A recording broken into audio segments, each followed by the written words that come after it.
I know everyone thinks I'm being silly, but I can't shake the feeling we're being watched. We are being watched. By Juno. Or some version of her. Do you think it's a recording? Or is she a ghost? Or something else?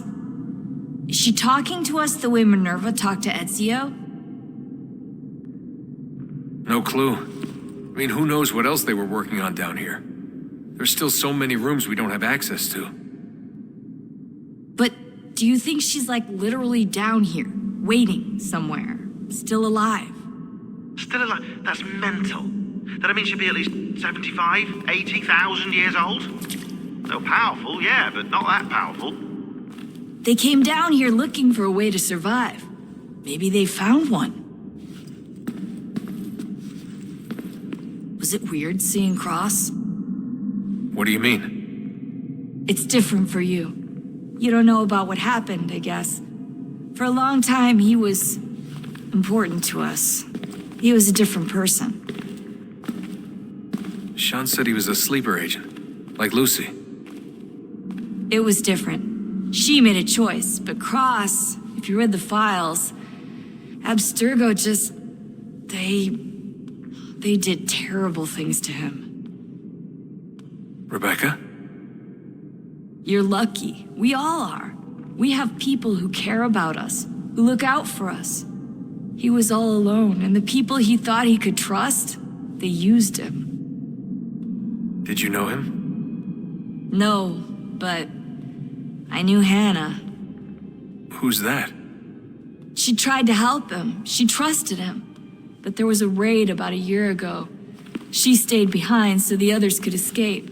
Tried to reason with him to see if she could fix things. Well, what happened? What do you think happened? He killed her. That's what he does. That's all he knows how to do. Sometimes it seems like that's all any of us know how to do. Rebecca. I just want to be alone right now.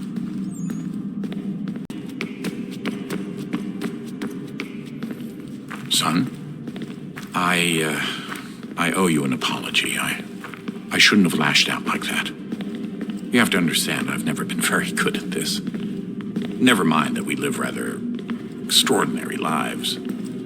Yeah, I kinda liked my ordinary one. You can't escape who you are, Desmond. So I've noticed. Look, it's silly for us to go back and forth like this.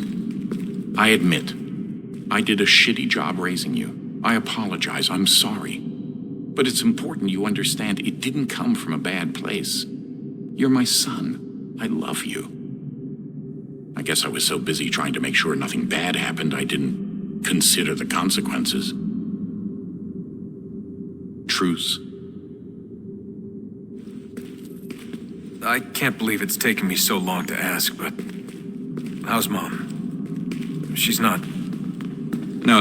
Your mother is fine. We decided it was safer if we split up for this job. Always assuming the worst.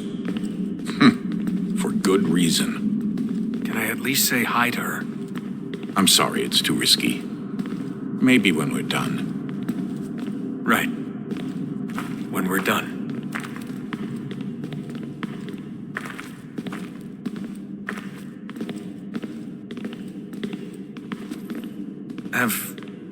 Have we ever tried to make peace with the Templars? Throughout our history, there have been moments. Several, in fact. But it's impossible. There are existential differences, insurmountable. If there were to be unity, it wouldn't be a truce so much as a submission. But knowing what's about to happen, wouldn't it make sense to try and talk to Vidic? Come to an arrangement, even if it's only temporary? We'd all be so busy watching our backs, nothing would get accomplished. Imagine that. We're more productive at war. Well, have we ever tried sending in someone? Doing to them what they did to us with Lucy? Or Cross? We have, and it's never worked. We've sent people who were either too weak and found themselves turned, or too strong and were unable to carry out the charade. I just feel like we all want the same thing. We use the same words, but that's all they are, words. In the end, it all comes down to freedom. We seek it, they detest it. And so there's never an end to the fight. Not until one side is completely gone. Is that even possible? Probably not. Our two groups have existed in one form or another since, well, since forever. But things can be better than they are. And that's something. Did you look for me, Dad? When I was gone? Every day. Come on. I mean it. Every night I'd look, searching for your name or variations of it, hoping you'd slip up. Abstergo only found you first because they had better access. A few more days and it would have been me. Well, I'm here now. And I'm glad. Do you think Lucy regretted what she was doing? I used to think I knew her well, but clearly that wasn't the case. So I really can't give you an honest answer. She seemed so sincere, though. Like she really wanted to make a difference. Yes, well, when I first met him, I thought the same thing about Cross. It just keeps happening over and over again. What does? Everything. Don't get weird on me, Desmond. No, it's fine. I'm fine. Don't worry. All right, then. You should think about getting back in the Animus. We've got to find that key.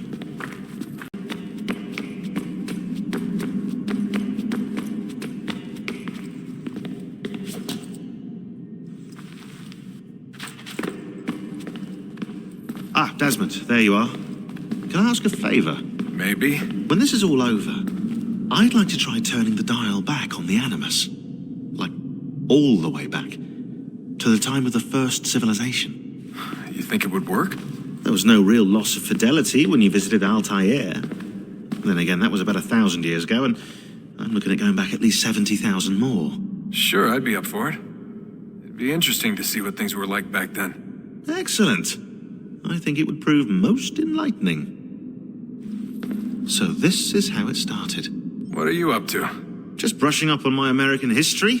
Well, I say history. They certainly teach you strange things in the States. Like what? Well, for all the talk of this being a revolutionary war, it was a civil one. Well, not that kind of civil. I mean, there was no America versus Britain. It was Brit on Brit action. And you can clearly see how the whole thing got started. One war gave birth to the other. You mean the 7 Years' War? Exactly. Seems the Crown overspent in its attempt to keep the French out, wound up with a great deal of debt. Believing that the colonists should help to shoulder the burden, new taxes were created. It was a reasonable request, even if Parliament was rather, well, undiplomatic about it. Well, it's not really fair to tax people for a war they didn't want any part of. What? Didn't want any part of? Did you not notice George Washington with Edward Braddock? He was right there in the middle of it. So here you have the Crown spending who knows how much money to secure a place for the colonists to thrive, and then, when they ask for a little bit of help... Right, look, think of it this way. King George and the colonists, they all go out to dinner, right? And when the bill comes, George asks for them to kick in and pay their share. Fair enough. But keep in mind, he's been taking them out to dinner gratis for decades now. But the colonists, oh no, they insist they only had a glass of water and a side salad. Never mind the table's full of half-eaten food and empty bottles of wine. Then when the king points this out, what do the colonists do? Oh, they flip the table over and they storm out the restaurant. Probably intending to return later and burn it down. You left out the part where the king pointed a gun at the colonists and asked them to cover dinner for everyone in the restaurant. Right, yeah, interesting take. If he pulled out a gun, and I'm not sure he did, it would only have been after the 100th failed attempt at getting them to pay their fair share. But how do you define someone's fair share? Oh, well, with a war, apparently. I wonder how many other places like this exist. There are dozens of them, all over the world. And somehow no one's ever found one before us.